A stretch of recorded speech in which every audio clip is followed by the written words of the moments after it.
Grande é psicóloga, com 30 anos de experiência nas áreas clínicas e organizacional, pós-graduada em neuropsicologia, tem formação em reabilitação cognitiva pelo Hospital Sírio-Libanês, bioenergética e terapia dos esquemas, atua como psicoterapia e desenvolvimento emocional em empresas, além de experiência em instituição pública e privada. Era maior, viu? Eu pedi para Ruston refazer 3 vezes. Eu disse, diminui. Então, está com a palavra da senhora.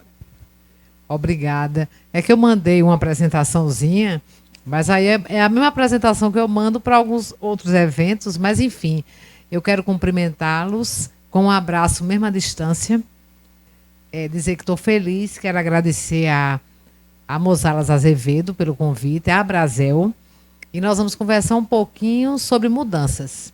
Tá? Eu já fui apresentada, então dispenso as demais apresentações. Mas para a gente começar, vamos quebrar um pouquinho o gelo. Eu queria pedir para vocês ficarem de pé. 1 minutinho. Né? Vamos descansar um pouquinho. E, bem rapidinho, ou aperto de mão, ou um abraço caloroso ao colega que está do seu lado. Olha isso.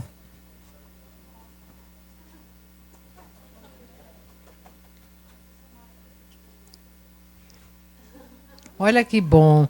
Já estou vendo que o pessoal que estava sério já está um sorriso. Que coisa boa. Podem sentar, gente. Muito obrigada.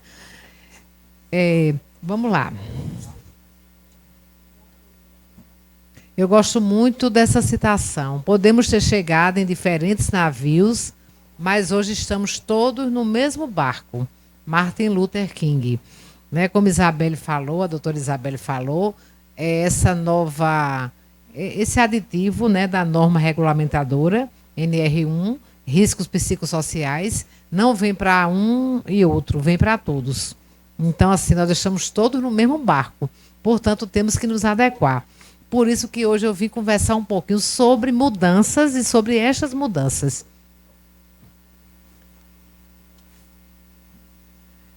Nós estamos vivendo num admirável mundo novo.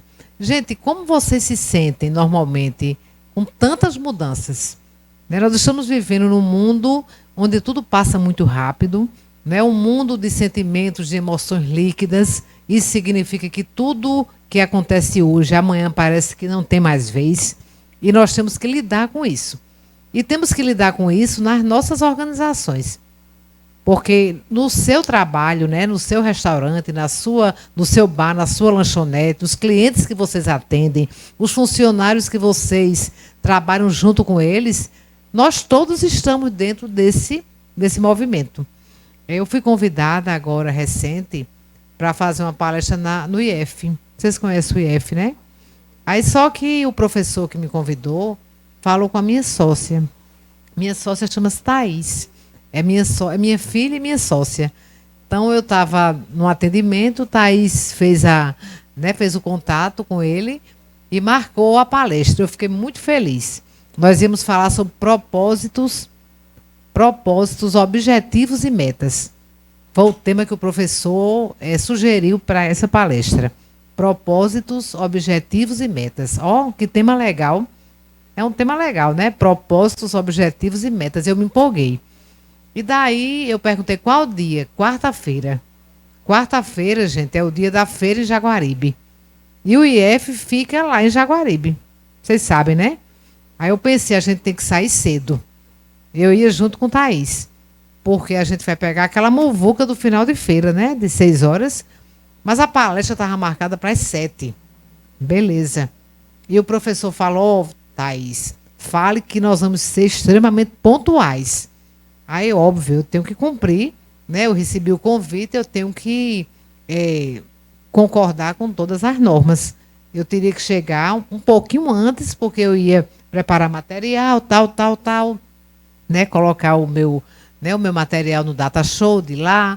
Enfim, saímos, né? Fomos direto lá para o IF. Gente, 6 horas da quarta. Vocês já foram 6 horas na quarta lá? É aquela muvuca, né? Mas tudo bem, eu não podia entrar no IF, eu tinha que ficar fora. Né? Ele logo disse, tem estacionamento? Não tem estacionamento. Eu estranhei. Eu fui conseguir um estacionamento por ali, né? Por aquela rua da frente. Aí entrei, aí eu vim para uma palestra. Ah, ótimo. Onde é que fica o auditório? Lá no final. Lá no IF tem dois auditórios grandes. E o professor tinha falado que era um público de umas 150 pessoas. Aí eu falei, Thaís, vamos para o auditório maior. Quando chegou lá, o auditório fechado. Eu digo, pronto. E quem teve contato com o professor? Thaís. Estava lá com o celular dele. Professor, né, mandou mensagem, naquela hora ele não respondeu. Aí eu perguntei, não, mas tem outro auditório. Aí eu fui para o outro auditório. Chegou lá, estava havendo um evento. Eu digo, bem, deve ser esse. Quando eu entro, não, era outro evento. Eu falei, e aí? Aí vamos esperar, vamos falar com ele. Ligamos para ele. Ele disse, não, é no IF, aqui nas Trincheiras. Vocês conhecem o IF das Trincheiras? Existe. Eu também não sabia, viu? Eu também não sabia. Eu achava que o IF era só lá em Jaguaribe. Vocês sabiam que tem um nas Trincheiras? Aí a gente coloca no... Isso, o tempo já estava passando, viu, gente? Quase pertinho de 7. Fiquem ligados. Aí a gente colocou no GPS. O GPS não conhece a Cagepa. Ou seja, ele não respeita quando tem algum serviço de rua, à noite, né? O GPS coloca a gente naquela rua esburacada. Aí colocou, a gente teve que fazer a volta. E aí a gente fez a volta, já redireciona. Chegamos ali no início das Trincheiras. Aí o GPS falou, o seu destino está à sua direita. Olhei, tinha umas moças no job, né, com as sainhas curtas ali na esquina. Eu disse, meu destino é esse. Eu pensei, eu estudei tanto, né, psicologia, e sou tão dedicada, acho que esse não é meu destino, não. Não era a direita, o IF era a esquerda. Ou seja, a coisa tumultuou toda. Eu cheguei lá às 7h10. O evento estava marcado para as... Que horas? 19, exatamente. Eu cheguei 19h10. Já dá aquele estresse, né, no palestrante. Mas, enfim, quando eu cheguei, a gente, né, pediu desculpas ao organizador do evento, mas justificamos que a gente imaginava que era lá no IF de Jaguaribe. Né? Ele não explicou onde era. Ou seja, gente, faltou o quê nesse movimento? E a palestra era sobre propósito, objetivos e metas. Ou seja, eu fiz tudo errado. Cheguei atrasada, saí andando por João Pessoa ali pelo centro, sem saber onde era que eu ia. Uma loucura. Então, quando a gente não sabe onde a gente vai, a gente chega em qualquer lugar. Eu pensava até que meu destino era o job. Né? Felizmente que não é. Até porque eu não tenho mais idade para isso, né? Enfim, minha formação também. Enfim, então assim, as coisas mudam, né? As coisas se modificam e a gente tem que se adequar. O que faltou nesse evento que eu participei foi comunicação. Primeiro, um alinhamento adequado e uma rota. Comunicação, alinhamento e rota. Nós começamos um evento sobre planejamento, propósito e metas com atraso de 30 minutos. Ou seja, eu aproveitei para contar a história, né? Acabou dando certo. Eles acharam que foi tudo teatral, mas não foi não, foi sério. Pode passar, querido. Então, nós estamos vivendo num admirável mundo novo. As mudanças no mundo, né? Aí vem para lá. Ó. Há um mundo que está acabando, pode passar, e um mundo que está começando. Essa nova lei NR1, eu já escutei alguns empresários conversando comigo informalmente, né? E todo mundo está meio assim preocupado. O que será que vai acontecer? Como será a fiscalização? Porque quando a gente abre o Instagram, a gente vê a NR1, NR1, NR1 o tempo todo. Não sei se com vocês é assim. NR1, NR1, né? Multas de milhões. Então você já fica assim meio pilhado. Ou seja, a gente já tem tanto problema, né? Vem mais um agora. Mas assim, eu vim aqui hoje, quando eu recebi esse convite, eu pensei, eu gosto muito de trabalhar fortalecendo as pessoas para que elas fiquem preparadas para vencer os desafios. E nós estamos aqui todos lado a lado. Tem uma frase que eu gosto que diz assim, quem está ao seu lado nas trincheiras. E aí alguém responde, aliás, pergunta, isso importa? E a resposta é, importa mais do que a própria guerra. Quem está ao seu lado nas trincheiras, isso importa? Importa mais do que a própria guerra. Eu aprendi que se nós temos desafios e nós fortalecemos, na clínica de psicologia, esse é meu foco de trabalho. Geralmente, quando a gente atende um paciente, ele vem fragilizado. São situações diferentes. O objetivo é você trabalhar aquela fragilidade e fortalecer as forças para que ele possa ter resiliência para seguir a vida, porque a vida é difícil. A vida não é fácil para ninguém. Eu não gosto daquele papinho de que, não, olha, depois vai ser melhor, depois vai ser mais fácil. Gente, não é.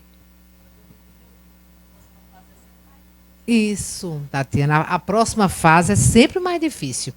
Então, às vezes, a gente fica botando panos quentes. Então, qual é a minha ideia? Eu trabalho com paciente de 11 até 90. 11 a 90. E, obviamente, eu respeito, né, cada fase, porque cada fase tem também os seus próprios desafios. Mas o fato é que, no geral, né, voltando aqui a essa discussão sobre a norma NR1, essa questão que nós vamos ter que enfrentar agora a partir de maio, gente, estão falando muito, mas se vocês prestarem atenção agora, a palavra da doutora Isabelle foi excelente sobre a norma. Né? Provavelmente você, doutora Fabrícia, também vai fortalecer. E eu quero colocar a coisa da maneira mais simples, né, que vocês possam sair daqui sabendo o que vocês devem fazer, da forma mais prática possível. Eu, além de trabalhar hoje com psicologia clínica e neuropsicologia, eu trabalhei já há muito tempo com organizações. Então, assim, eu trabalhei muito tempo com gestão da qualidade. E o que eu estou percebendo com relação a essa norma é nada mais, nada menos do que você implementar, né, um modo com evidências, ponto final. Se você tem como demonstrar, apresentar evidências, fica tranquilo, vai dar tudo certo. É mais ou menos assim. Pode passar, por favor.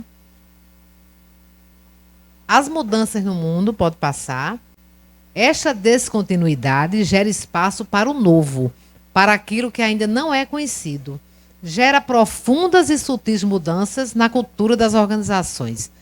Então, é um fato que a gente tem que mudar e a mudança é boa. Hoje eu fiz um vídeo na internet falando sobre mudança. Geralmente, quando a gente vai mudar, a gente encontra um monte de tralha. Mudança de casa, né? Mudança de empresa. Você vai guardando, guardando. Aí você... Tem gente que acha terrível mudança. Mas, às vezes, é preciso fazer essa mudança para você poder encontrar as tralhas. E aí você vai e direciona as coisas para onde elas devem ir, né? Fazendo um descarte. Você limpa, você organiza e você recomeça. Então, a organização tem sempre que recomeçar. Por favor. Processo de mudança. Pronto, passa por aí. Primeira coisa que você precisa fazer é sair da conhecida zona de conforto. Porque a zona de conforto ela é muito boazinha. Porque a gente não precisa fazer nada. Porém, quem não faz nada também não lucra nada. Então, para a gente poder crescer, a gente tem que sair da zona de conforto para a zona de esforço. Isso aí é lei, é regra. A gente não consegue crescer se a gente não fizer o esforço. O que eu percebo muito nas pessoas é que a gente se esforça quando a gente é muito jovem, aí a gente cansa e não quer se esforçar mais. E, gente, uma notícia, a gente não pode parar nunca. Né? Tem pessoas que não, mas eu já estudei muito, mas eu já trabalhei muito. Vai continuar estudando e trabalhando. Isso é um discurso motivacional, né? Mas é porque é assim. É assim que funciona. Porque, por exemplo, quando eu terminei psicologia há 31 anos, se eu tivesse parado, eu tinha virado um dinossauro, uma psicóloga dinossauro. Eu estudo o tempo inteiro. Termina um curso, começa o outro. Termina um curso, começa o outro. Por quê? Porque a psicologia, como qualquer outra ciência, Hoje a gente está trabalhando com neurociência. Cada dia se atualiza, cada dia surgem novidades. E isso é muito bom, né? Porque isso vai atender às necessidades humanas. Mas eu preciso me atualizar. Nós que trabalhamos com restaurantes, bares, lanchonetes, né? Vocês que estão aí no mercado, nesse mercado que é um mercado emergente, nós estávamos falando sobre isso durante o Coffee Break. Como esse mercado, conversando com Tâmara, né? Como esse mercado aqui na nossa região está emergindo. Obviamente que isso vai exigir o quê? Mudanças, novas estratégias. Isso é ruim? Não, isso é muito bom.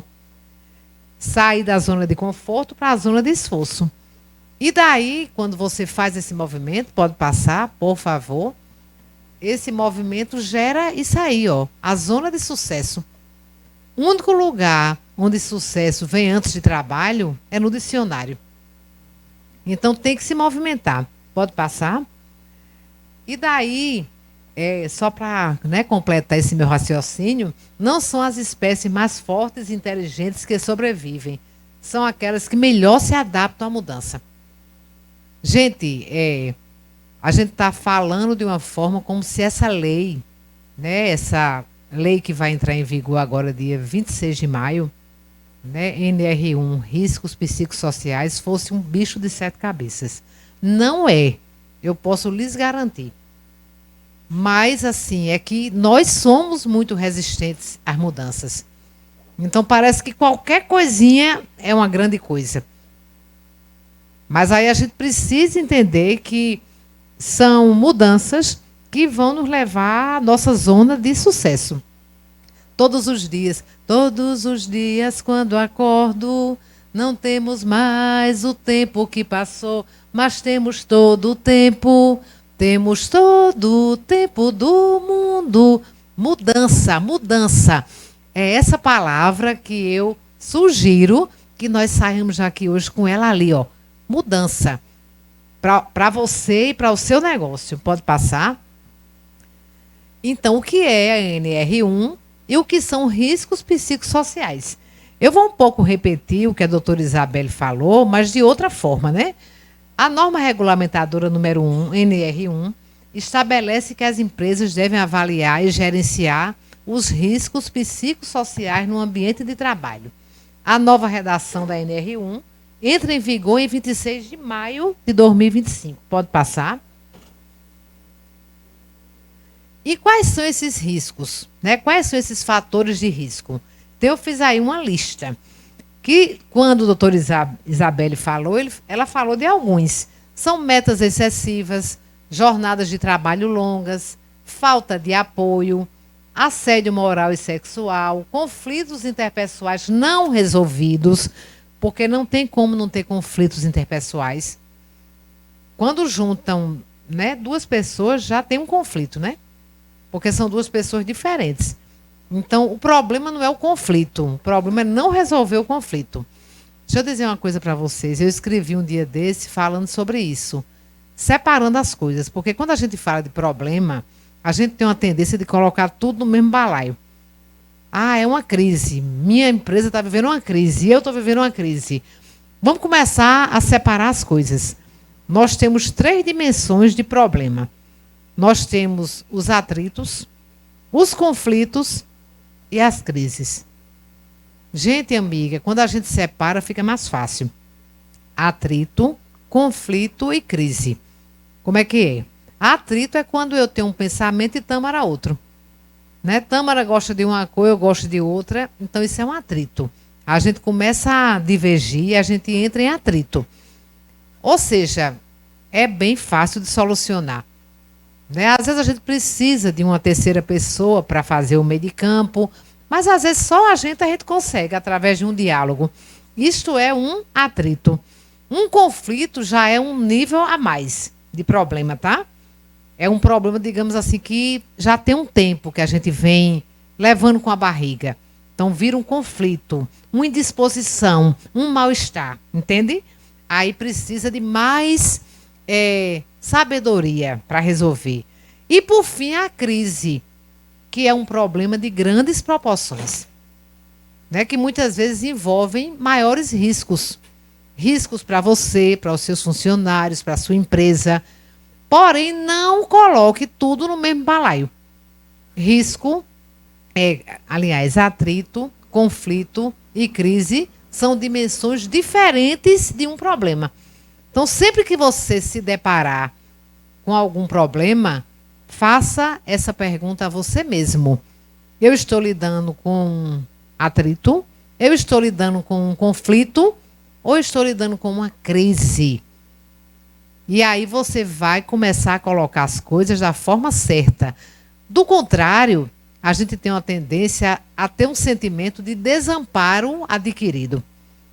Desamparo adquirido é um termo da psicologia positiva, né, que é a nova onda da psicologia, que significa mais ou menos assim: eu estou com um problema e eu acho que o problema é meu, a culpa é minha, fui eu que fiz coisas erradas, eu acho que eu não vou conseguir resolver nunca e nada na minha vida está prestando.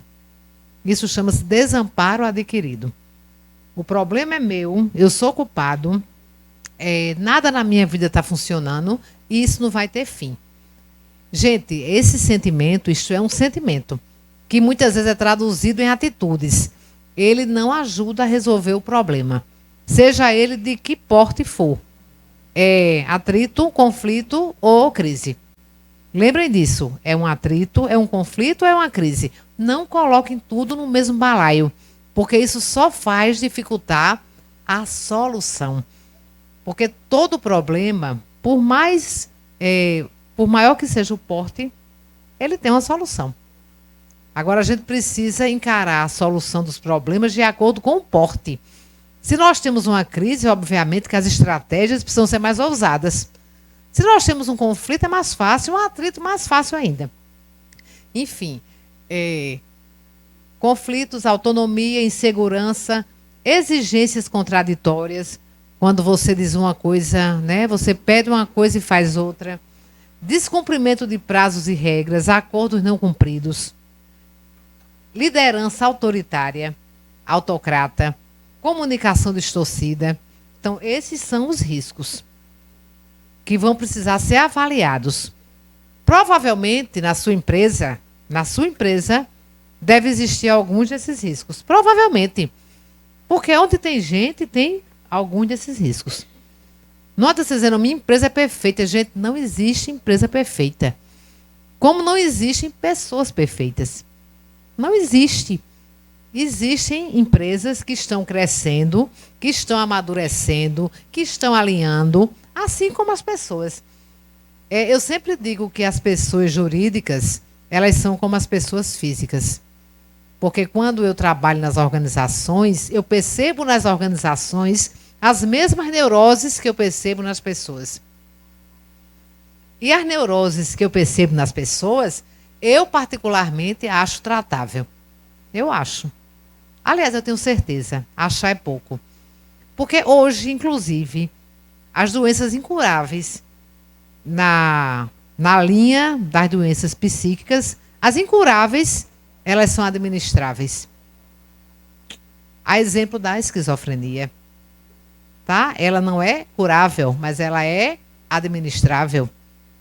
Nós temos hoje o avanço da medicina, da ciência, fez com que doenças que no passado faziam as pessoas serem isoladas, né, e não poderem conviver socialmente, hoje não é mais assim. Eu tenho um paciente esquizofrênico que vive socialmente e vive bem. Eu tenho um paciente bipolar que vive socialmente e vive bem. Tem empresas que têm problemas sérios, problemas financeiros, problemas estruturais, mas elas procuram resolver e elas crescem. É assim que funciona a vida. Enfim, e quais são as consequências? A gente viu quais são os possíveis riscos, né? Vamos ver as consequências. Absenteísmo, faltar demais, rotatividade, né? Você está sempre tendo que ensinar uma pessoa nova. No mínimo, isso é cansativo, né? Fora que não cria vínculo. Você não vai criar vínculo se toda semana você contrata um caixa. Nem vínculo e outra coisa, o tempo que você perde ensinando. É difícil, né? Então, aí vem o que a doutora Isabelle disse de recrutamento e seleção. Redução da qualidade de vida. A gente precisa trabalhar a qualidade de vida. Porque a vida é muito curta para ser pequena e basta que curta ela seja para a gente tornar ela menor ainda. Essa frase não é minha, é de Benjamin Disraeli. Então, todo mundo precisa ter uma vidinha boa. E vida boa é relativo. Vai depender dos seus valores, das suas crenças, enfim. Redução de motivação e produtividade. Aumento de despesas com cuidados de saúde. Alta incidência de transtornos mentais. Aí entra meu departamento. Como depressão, transtornos de ansiedade, transtorno de pânico, TAG. TAG é transtorno de ansiedade generalizada. E TEPT, que é transtorno do estresse pós-traumático. E o burnout, né, síndrome de burnout, que antigamente era síndrome da fadiga crônica excessiva. E hoje é síndrome de burnout. Doenças cardíacas, doenças neurais, AVC principalmente, doenças digestivas. Gente, tem uma novidade para vocês. As doenças físicas, elas não se separam das doenças mentais. Porque quando você sofre alguma influência negativa na mente ou no cérebro, você afeta o corpo. E vice-versa. Por exemplo, hoje a gente sabe que o cortisol, que é uma substância produzida no cérebro e lançada na corrente sanguínea, ele afeta principalmente 3 sistemas: o cardíaco, o muscular e o digestivo. Principalmente. Por isso que quando a gente está muito ansioso, muito preocupado, a gente sente muitas dores nas costas. E a gente pensa que é na coluna, mas não é, na musculatura. É o quê? Cortisol, cortisol, cortisol. E por aí vai. E os funcionários da gente são iguais a gente. Eles, além de terem as dificuldades, né, os conflitos que existem na empresa no dia a dia normal, eles também trazem de casa os conflitos de casa. E viver é isso. Mas vamos lá, vamos seguindo. Consequência. E aí, como cumprir essa NR1 no que diz respeito aos riscos psicossociais? Eu trouxe uma orientação minha, tá, doutora Fabrícia e doutora Isabelle? Primeiro, fazer o PGR, Programa de Gerenciamento de Riscos, que devem estar contidos nele os seguintes documentos. Pensem bem, tá? Devem estar contidos, primeiro, identificar e avaliar os possíveis riscos. Aí eu coloquei o número 1. Vocês estão vendo o número 1? Fazer um mapeamento de riscos psicossociais e um questionário de riscos psicossociais no trabalho. Então, existe um modelo, um mapeamento. Um mapeamento é um levantamento. Tá? Fazer o levantamento dos riscos, fazer o formulário, que é uma entrevista individual a cada colaborador, primeiro. Depois que você faz o mapeamento, você avalia esse mapeamento. Com base no seu mapeamento, você vai fazer a elaboração de um planozinho de ação. Segundo documento. Então, mapeamento e o plano de ação. Que é aquele plano de ação básico, né? Que você vai fazer, o que fazer, quando fazer, como fazer, o que é que vai gastar, tal, tal, tal. Depois você faz um calendário de implementação do plano de ação, que pode ser um calendário anual. Tá? Você faz para até dezembro, e em janeiro você atualiza. Você vai fazer esses documentos agora. Aí você faz até dezembro, terminou dezembro, avalia, janeiro atualiza. Calendário de implementação do plano de ação, incluindo medidas preventivas e corretivas. E, por último, elaborar indicadores, que são documentos que serão utilizados para avaliar, realinhar e apresentar as fiscalizações do Ministério do Trabalho e Emprego. Ponto final. Então, mapeamento, questionário para os funcionários, plano de ação, faz o plano de ação, que o plano de ação contém datas. Por exemplo, vou fazer um treinamento na área de conflitos interpessoais, relacionamento interpessoal.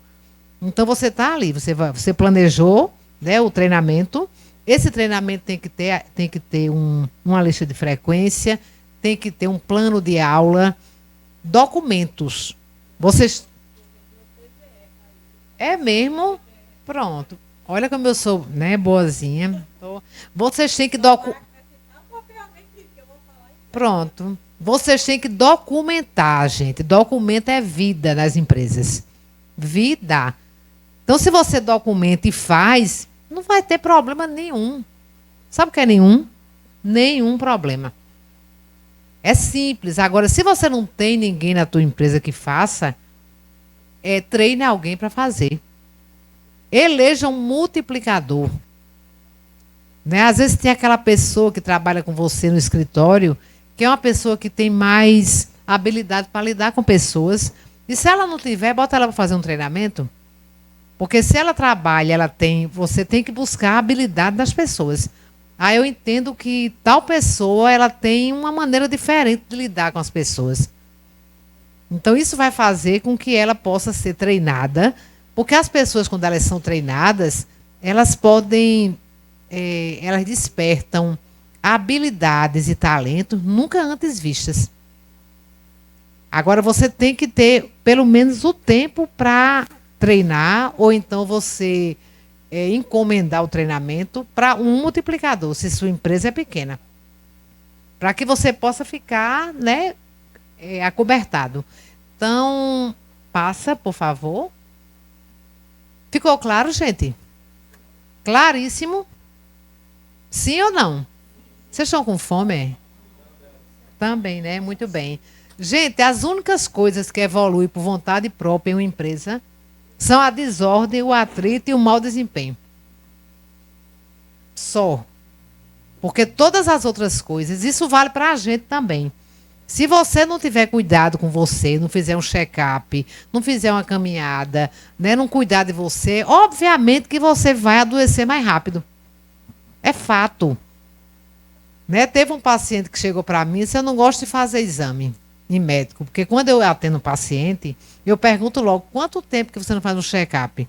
Aí ele diz: você é psicóloga ou médica? Eu digo: não, sou psicóloga. E qual o problema com o check-up? Eu digo: porque se porventura você tiver determinadas doenças, isso pode estar influenciando no seu humor. Sim ou não? Um homem com a testosterona baixa é uma desgraça, porque ele fica broxa, né? Aí fica mal-humorado. Então você tem que ir para o médico para saber se a sua testosterona está baixa, para você poder ser medicado. E aí você fica, viril, cheio de graça, cheio de alegria. Uma mulher à menopausa, gente, é uma assassina em potencial. Né? Ela fica com os nervos à flor da pele. Então você tem que saber, minha amiga, quanto tempo que você não faz um exame preventivo? Eu faço não, tenho uns 5 anos. Eu digo: pois vá fazer. Olha, eu atendi um paciente que ele era irritado, nervoso, raivoso. Sabe o que eu descobri? Ácido úrico alto. Eu disse: vai fazer um check-up? Eu não sou médica, eu sou psicóloga. Aí eu conheço muitos médicos. Inclusive, eu tenho muitos pacientes médicos. Por conta do meu trabalho na área de neuro. Aí eu disse: deixa eu ver teus exames, ácido úrico alto. Olha, não tem esse que não tenha. Aliás, que tenha ácido úrico alto, que não seja irritado. O ácido úrico irrita em doses excessivas. Vocês sabiam disso? Ninguém fica feliz estando doente. Se você tem uma dor de cabeça, atrapalha seu dia, é ou não é? Aí meu paciente fala: eu não vou para médico, não. Por quê? Eu digo: porque eu não quero encontrar doença. Eu digo: pior para você, porque quando você encontrar, não vai ter mais cura. Então, assim, a gente precisa despertar para isso. Eu faço check-up todo ano. Eu gosto muito de um check-up. Eu sei que isso não é garantia de vida eterna, porque também não existe isso, essa garantia. Mas, enfim, eu procuro fazer porque eu me sinto bem. As pessoas perguntam: por que você se cuida? Eu disse: para carregar mala em aeroporto. Pois é, eu quero com 80 anos estar puxando as malas no aeroporto. Porque o problema não é envelhecer, o problema é você não poder fazer nada. Né? Eu tenho uma tia que completou agora 95 anos. Uma maravilha. Ela agora está ficando um pouquinho mais idosa com 95 anos. Mas até os 90, gente, era uma vitalidade, trabalho, atividade, dinâmica. Não é uma maravilha isso? A vida é muito curta. Né? A vida é curta para ser pequena e basta que curta ela seja para a gente tornar ela menor ainda. Oi. Então eu quero encerrar. Gente, isso aqui são meus dados. Eu tenho um canal no YouTube. Se vocês puderem seguir, eu vou agradecer muito, porque eu estou precisando de público no YouTube. Para ter uma moralzinha, é o Felizmente Psicologia. Né? A gente tem um trabalho muito legal, com convidados maravilhosos. Inclusive, eu já convidei a doutora Tatiana várias vezes, vou convidar de novo, né? Que ela é uma estrela. Nosso canal é maravilhoso. Nosso Instagram é o PC Mônica Costa e o @Felizmente Psicologia. Meu contato, né? Eu estou à disposição de vocês. Eu espero que vocês tenham entendido, né, essa mensagem. E fiquem à vontade, se vocês quiserem depois, me fazer alguma pergunta. Obrigada e até a próxima.